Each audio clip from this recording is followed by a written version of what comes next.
আচ্ছা, ঘুম থেকে উঠেই যদি দেখেন এমন ফ্রেশ ফ্রেশ সুন্দর মাছ, তাহলে মনটা ভালো হয়ে যায় না? যদিও কাটতে পারি না, কেটে বেছে পরিষ্কার করে দেওয়ার পরেই আমি শুধু রান্না করি, তারপরও মাছ দেখতে আমার ছোট থেকে অনেক বেশি ভালো লাগে। আর মাছ খেতেও আমরা অনেক বেশি ভালোবাসি।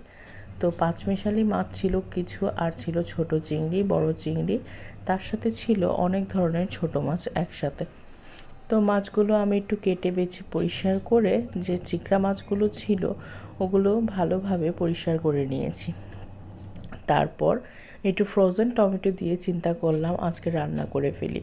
আজকে মূলত ফ্রোজেন সব কিছু দিয়েই মাছটা রান্না করলাম। যদিও মাছটা একদম টাটকা ছিল, তারপরও মনে হচ্ছিল যে একটু মটরশুঁটি, আলু, টমেটো দিয়ে রান্না করলে অনেক মজা লাগবে।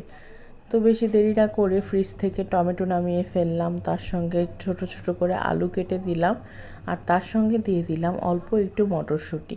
যেহেতু আমার ফ্রিজে সারা বছরই একটু মটরশুঁটি সংরক্ষণ করা থাকে, তাই মাঝে মাঝে খেতে কিন্তু অনেক বেশি ভালো লাগে।